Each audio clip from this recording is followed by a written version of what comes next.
Welcome to Perspective X, the news program by Gen X for Gen X. Still waiting for the streetlights to come on.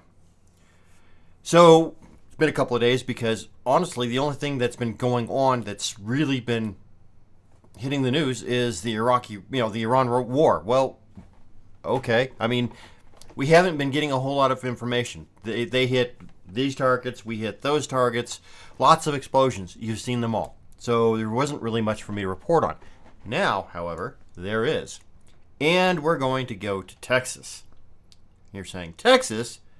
Why Texas? Well, because in Texas, and I'm going to go ahead and get rid of my camera there, we have Representative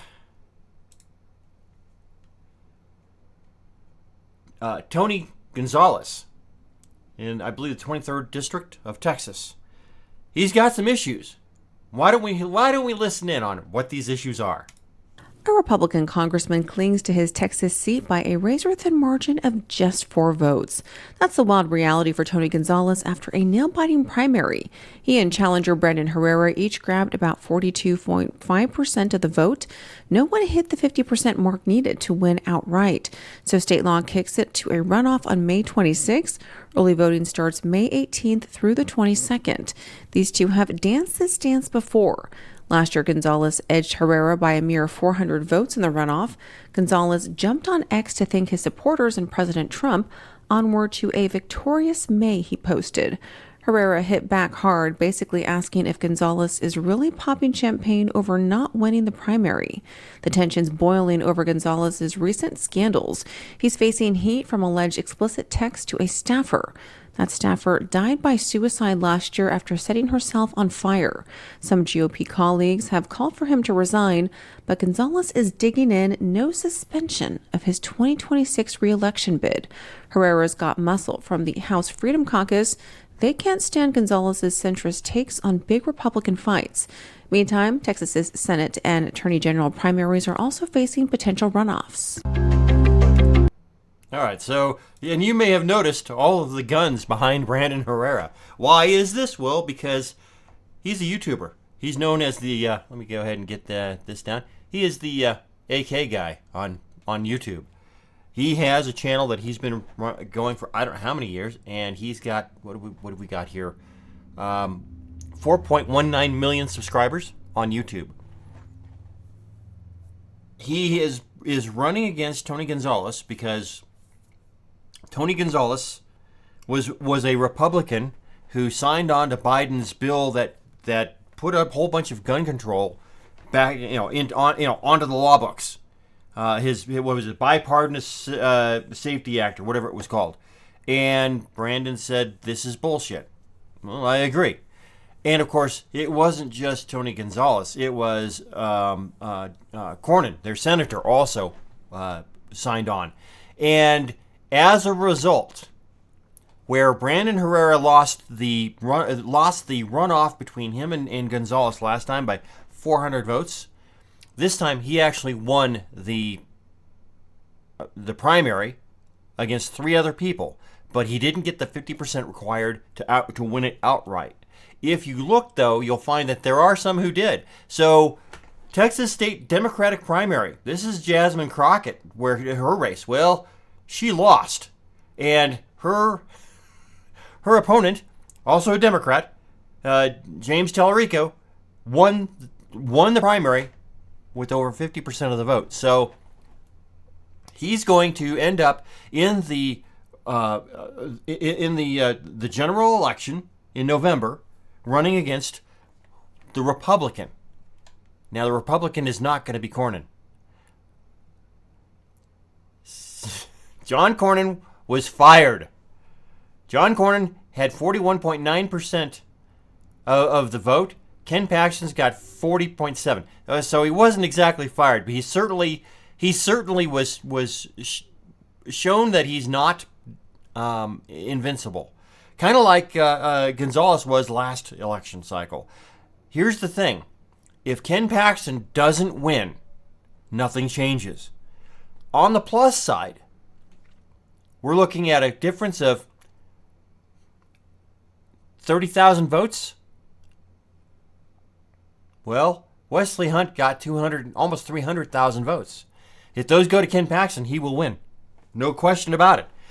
And I fully expect that he will win because I think Texas, along with the rest of the nation, are tired of John Cornyn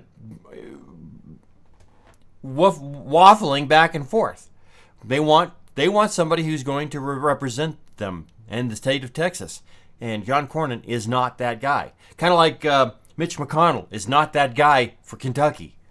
He's actually said he's quitting. Okay, fine, that's great. Can't happen soon enough. He should have quit and left and had someone replace him. But, power is power. In other races, let's see here what we've got here. I want to go to, here we go. District 2. This is Dan Crenshaw. He was fired. He lost, and Steve Toth won with over 50% of the vote. So Dan Crenshaw is only a representative until January 20th when he has to leave because he lost his race. Now, of course, Steve Toth has to run against a Democrat in the general election, but this is Texas. We know what's going to happen. This is exactly what happened and how AOC won her seat. And anyone in Congress should have been paying attention. They should have realized that, hey, if the guy in New York, Queens, who's been there for 10, 15 years, can be primaried by an unknown person and lose that seat, if it can happen to him, it can happen to me. Well, Dan Crenshaw apparently didn't realize that. And he's got other issues going on. He's been, what's the guy's name? Sean, what is his name? He's a YouTuber, does long form interviews. Can't think of his name. Former military. Apparently he said some things because he had some emails with Dan Crenshaw, and he revealed those emails, and Dan Crenshaw and his lawyers threatened to sue him. And he's saying, go for it. I don't care. We've got, let's see, District 7, we don't know about, Lizzie Fletcher. Well, nobody ran against her. Okay. Let's see here. Who else we got? I think those are the main races that that have people in them that we know about. As far as, here's one, Al Green. Al Green is going to a runoff in his race. We all know Al Green. He's the guy that last year at the State of the Union held up his walking stick and shook it at President Trump. Let me go ahead and put my camera back on. He shook his cane at President Trump last year, and this year held up a sign that says "Black people aren't apes." Well, apparently the Democrats in Texas decided that wasn't acceptable behavior. He's gone. Well, soon to be gone. Soon to be gone. So they're going to a runoff, and I suspect that Al Green's going to lose because this guy won the election. He won the race, but he didn't get. He needed 4 more percent. Well, we can knock 4% off Al Green. I think that will absolutely happen. Anyone else here names I'm familiar with? Sylvia Garcia.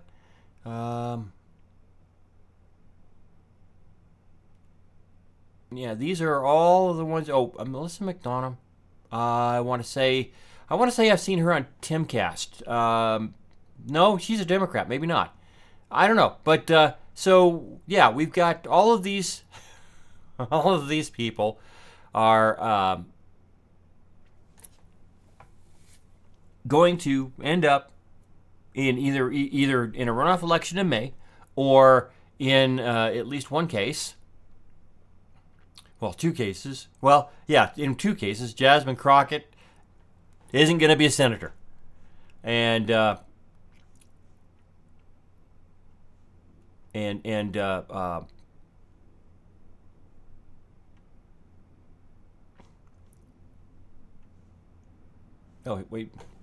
All of a sudden, I've got more. All of a sudden, I've got a whole lot more stuff on here.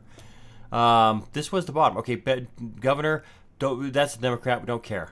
We know that Greg Abbott's going to be the candidate. He won with 81.8% against 4 different people. Okay, well, we expected that. Lieutenant Governor, Democrat. Okay, well, they're going to go to a runoff. And it looks like current Lieutenant Governor is, won his race. So, yeah, these are not going to be races that most people are going to be. Railroad Commissioner. These are not going to be races most people are going to be interested in. But Dan Crenshaw losing his race, that actually is something worthwhile. That is actually something that is, I think, really, I'm glad it happened. These people need to, and not just Texas, across the country, these people need to understand that if they do not serve the people the way the people want them to, they can be fired. This is a very important lesson that these people need to learn. So that's the election stuff I've got for you. For Texas, let's go quickly to Colorado. So Heidi Ganahl, who ran for governor, I think it was the last election, Republican. 3 years investigating Colorado elections. We found 600 passwords leaked. Remote access in 12 counties. 400 plus unmonitored drop boxes. 30,000 undeliverable ballots lost. Fraudulent ballots counted. 100,693 improperly counted votes. And she's got this all up on a website where you can read it. I will have a link to this site in the description below. Right after, so she's saying media called me a conspiracy theorist.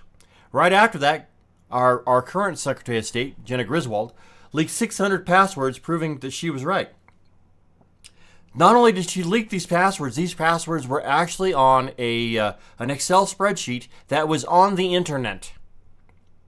All you had to do was click on the tab, and you'd get all of these passwords to the voting machines. So you could then, because they're all connected through the internet, you could then log on to any one of these voting machines, and you had back-end access. But there's no voter fraud going on here. Our elections are the gold standard. Now, I do find it interesting that because Colorado has mail-in voting. So while they do have polling places set up, I don't know that anybody uses them. Everybody fills in the ballot and either mails it in or takes it to their local city or county building. That's what I do because my city building is within walking distance. So she wants to know why won't Senate Republicans pass the SAVE Act? I agree. I have to ask the same question. Why is it that the Republicans are not wanting? The Republican senators are not wanting to pass the SAVE Act. Now, I want to say that Rand Paul had a reason for not doing it, but I don't remember what it was. It was something else in that act he didn't like. This is worthwhile. This is worth the time to look at. In fact, what I'll do, let's do this. Let's see, SAVE Act. Let's see if I can find.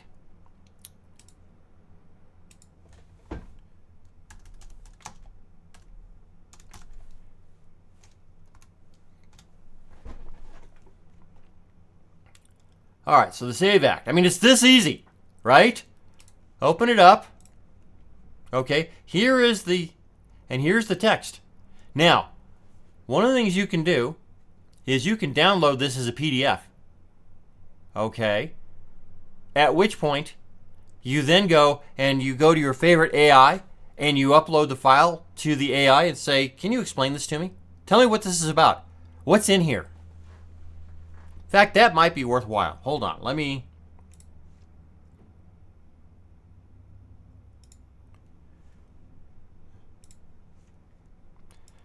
pull this up here and add it right there. All right, so let's go ahead and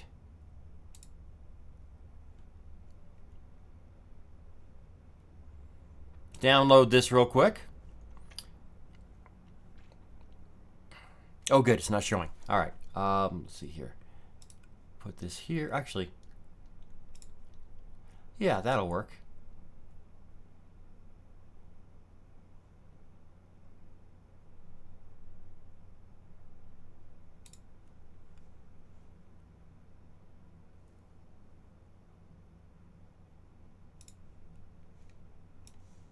All right, so now I go over here to Grok and I upload this file, and I simply tell it, and I'm going to add a little bit here. Let me go. I've got here we go. Yeah, I've got I've got part of a prompt that makes it so that it will not hallucinate. So we'll go in here and we'll say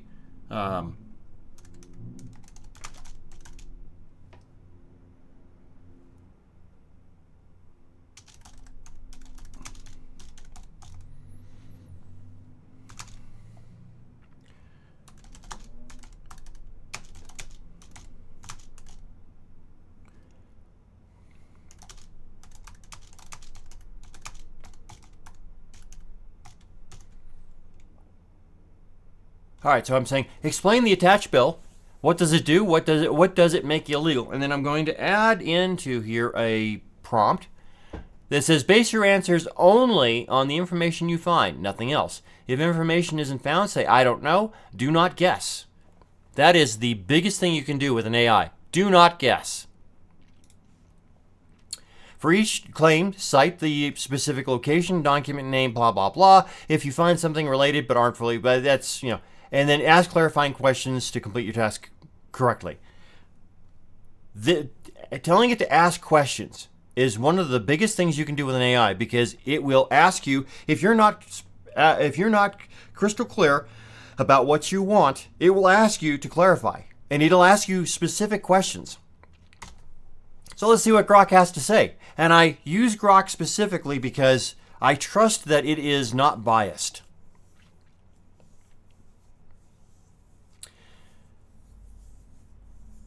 So it's going to go through here and it's going to analyze the details. It's going to take it a little while because this is a pretty hefty PDF. But this is something you can do no matter who you are or where you're at. Because I don't buy access to Grok. It gives me, I think, 25 questions every 2 hours, something like that, for free. So you don't have to buy access. You just have to go on to grok.com and start, create an account if you don't already have one, and then you can use it. It's that simple. And what I find, especially for things like this, where we're talking about legalese, which all these bills are, explain this to me. Here's the bill. Explain this to me. What does it say? So this should tell us what's going on. I'm surprised that this is taking a while. This is taking over a minute. I'm actually surprised. Usually, well, of course, Grok is pretty thorough. Okay, so let's see here. It'll give us the answer here, and I believe we might actually get it to talk to us.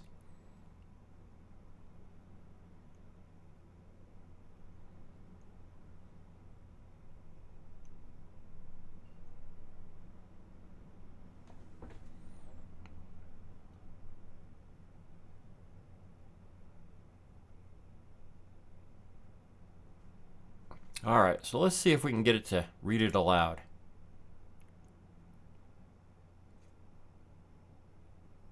The bill is H.R. 22, titled the Safeguard American Voter Eligibility Act, or the SAVE Act. Bills 119 HR22EH.PDF, page 2, section 1. Short title.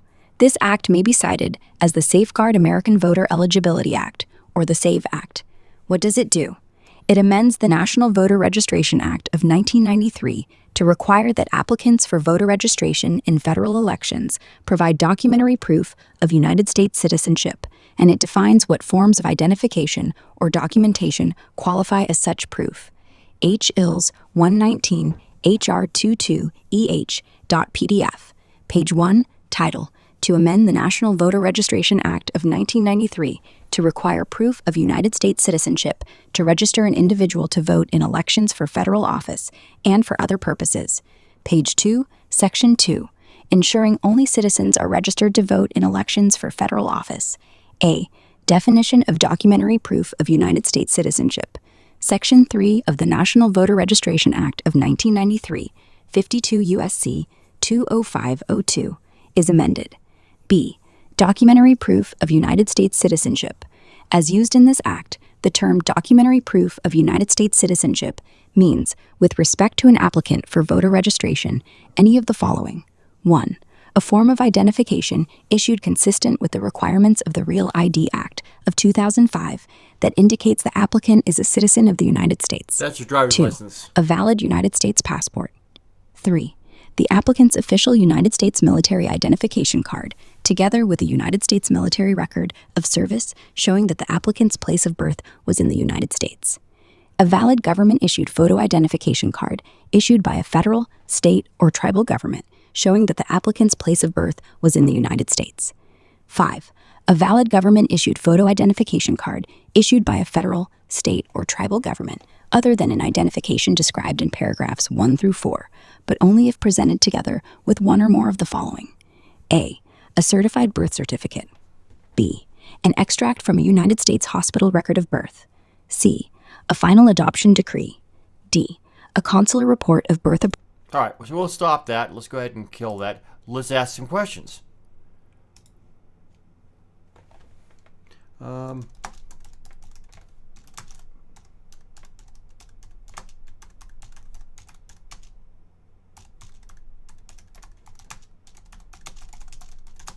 So why wouldn't Republican senators immediately vote for this act?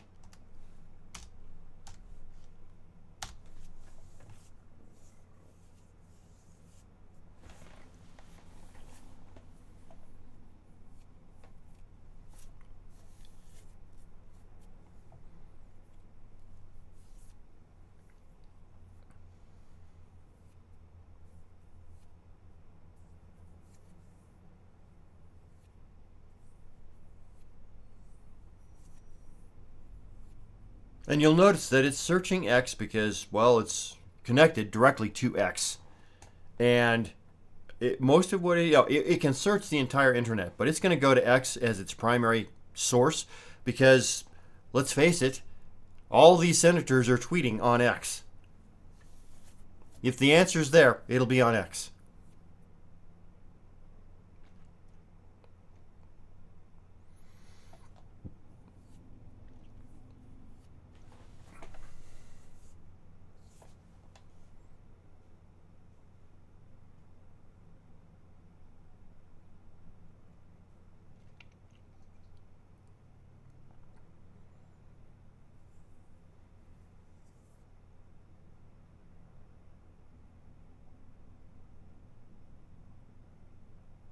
All right, so while this is going on, all right, so Republican senators generally express support for it, with sources indicating near unanimous backing among them. However, the bill has stalled in the Senate since being received on April 10th, with no floor vote scheduled as of today, March 5th. Based on available discussions, here are the key reasons cited for the lack of immediate action. Procedural and strategic barriers. Filibuster and 60-vote requirement. The senator's filibuster rule requires 60 votes to invoke cloture? I think that's closure. Cloture into debate and end debate, which Republicans lack because they're, 452, 53? They hold a majority, but not a supermajority. This allows Democrats to block the bill, and some argue Republicans use this as an excuse to avoid pushing it forward, blaming Democrats instead of forcing a prolonged debate. Invoking a talking filibuster, requiring opponents to actually hold the floor, could allow passage with 51 votes, but leadership has not pursued this, citing the effort involved. Weeks of continuous debate. Okay, that's their job. Right? That's what we elected them to do, is to go there and represent us. Now, I understand that the Senate is technically a representative body of the different states, which is why there's 2 per state. But let's face it, we now elect them. They serve us. Reluctance to change Senate rules. Some Republicans hesitate to use the nuclear option, and I agree with this. They want changing filibuster rules via simple majority because it could set precedent that harms them when they're in the minority. This has been a point of internal debate with calls to lift the filibuster specifically for the SAVE Act. So, and this is something hopefully Republicans have learned. Senator Tim Reed out of Nevada.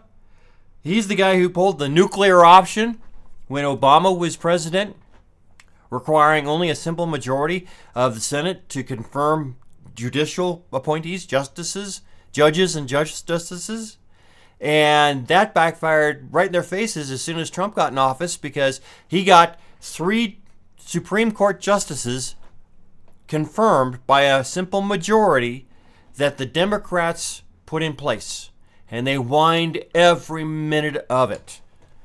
But so hopefully the Republicans have learned don't cheat to win. It will come back to bite you in the ass. Internal Republican dynamics, leadership decisions. Senate Majority Leader John Thune has been criticized for not scheduling a vote, with accusations that he's stalling despite public support. Some suggest this is due to personal or factional priorities, and only 5 Republican senators are needed to force a leadership vote to replace him. But this hasn't happened. Potential policy disagreements. While most Republicans support the bill, one House Republican, Chip Roy, has suggested that some Senate Republicans don't actually like the policy, implying quiet opposition or ambivalence among a few. Political deals and endorsements. There's speculation about backroom deals such as Thune potentially committing to a filibuster change in exchange for endorsements in other races. For example, John Coyne over challenger Ken Paxton, who offered to drop out if the SAVE Act passes. Interesting. Ken Paxton offered to drop out of his race if the SAVE Act passes. That's an interesting thing. So what they're saying is that it's possible that the leadership, John Thune, is just not ready to go. Doesn't want, for whatever reason, doesn't want to bring this to the floor. Also is the fact that some Republicans are against it. It doesn't really say why. It just says they don't actually like the policy. Okay, I'd like to hear their reasoning. And then there's the backroom deals that we all know go on. Broader political calculations, electoral risks. Delaying could be strategic to avoid midterm vulnerabilities. Pushing controversial legislation might alienate moderates or energize Democratic opposition. I don't see that. 80 to 90% of Americans want this. This is not controversial at all. House Republicans have pressured the Senate, noting the bill's bipartisan House passage and public support, but warned that stalling risks GOP losses in 2026 midterm. So, yeah, if you stall past the midterm, you may find that you don't have any senators, that you've lost Senate races, and therefore you no longer have a majority in the Senate, and then it'll never come to the floor. If this is strategery, it's that only an idiot came up with this. Let's see here. So, yeah, overall, while individual Republican senators would likely vote yes if brought to the floor based on stated support, the delay stems primarily from leadership choices and procedural tactics rather than outright opposition from the caucus. All right, so they need 60 votes. They've got 52, 54. They need to sway a few Democrats. I would think, well, I understand the Democrats, this is a Trump thing. Trump came up with this. Orange man bad. We can't vote for this. If we vote for this, and that may be what Thune is thinking, is that those senators who are up for election this year, Democrat senators, are likely to vote for it, but they're afraid that if they do, they will be removed from office during the election because their voting base, who we all know by 71% say yes, they're for this. See, this is the problem. They're coming up with excuses. I'm a Democrat. I'm in a Democrat district. If I vote for this, I'm voting with Trump, and therefore my constituency may not reelect me come November. No, they will absolutely reelect you because they want this. Everything that we have seen shows that they want this. That's an excuse.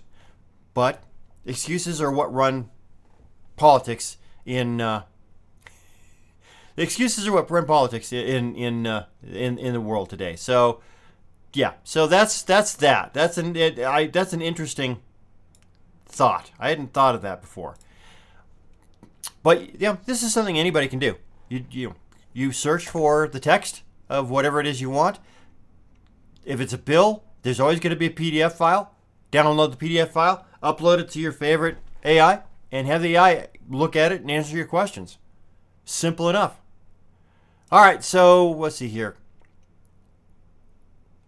I believe, yeah. Oh, and then yeah, this is so I told you about Heidi Ganahl and her op-ed here on Rocky Mountain Voice. She also did a video. It's 21 minutes long, so I'm not going to play it. But she talks about this. I'll put this also into the description so that it's there. Because I think while this is specifically talking about Colorado, this is not a Colorado-only issue. This is anywhere Democrats have power. This is going on. We know this. It's just a matter of being able to prove it. So, yeah, I'll put all this into the description so that you can look at it at your leisure. This is important. And if it's going on in Colorado, it's going on other places as well. It's just like the Somali fraud in Minnesota. If the fraud's going on there, it's going on everywhere else. Why isn't anybody doing anything about it? Well, if the ballot fraud is going on here, it's going on everywhere else. Certainly California, Illinois, New York. We know this is going on.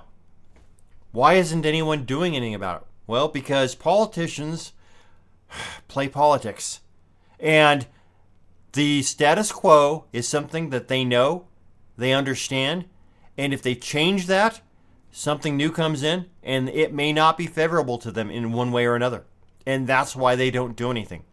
That's always been the reason that they don't do anything, is it may affect them in a negative way that they're not sure of. If it affects you in a negative way, they don't care. As long as it doesn't affect them in a negative way. That's really all they care about. And that is every single politician. It's one of the reasons why I like Trump. He's not a politician. He's a businessman. If we could get more regular, normal people to run for and be elected to office, this country would be a much better place. Absolutely, 100%. That's what I got for you today. So hopefully you have a wonderful day, and I'll talk to you next time. See ya.